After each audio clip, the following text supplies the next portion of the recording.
কখনো যদি মনে হয় সব পথ বন্ধ হয়ে গেছে, তবে মনে রেখো, যিনি আকাশের অসংখ্য তারাকে আলো দেন, তিনি তোমার জীবনেও আলো ফিরিয়ে দিতে পারেন।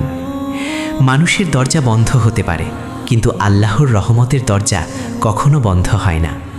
হয়তো আজ তুমি কাঁদছ, হয়তো কেউ তোমার কষ্ট বোঝে না, কিন্তু এমন একজন আছেন যিনি তোমার না বলা কথাও জানেন।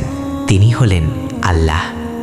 তোমার প্রতিটি অশ্রুবিন্দু, প্রতিটি দীর্ঘশ্বাস, প্রতিটি নীরব দোয়া আল্লাহর কাছে পৌঁছে যায়। তাই হতাশ হইও না। আজ যে পরীক্ষার মধ্যে আছো, হয়তো সেটাই তোমাকে আরও শক্তিশালী, আরও ধৈর্যশীল, আরও আল্লাহর প্রিয় বান্দা বানিয়ে দেবে। মনে রেখো, আল্লাহ যখন দেন তখন এমনভাবে দেন যা কল্পনারও বাইরে। তাই দোয়া ছেড়ো না, সিজদা ছেড়ো না, আল্লাহর ওপর ভরসা ছেড়ো না।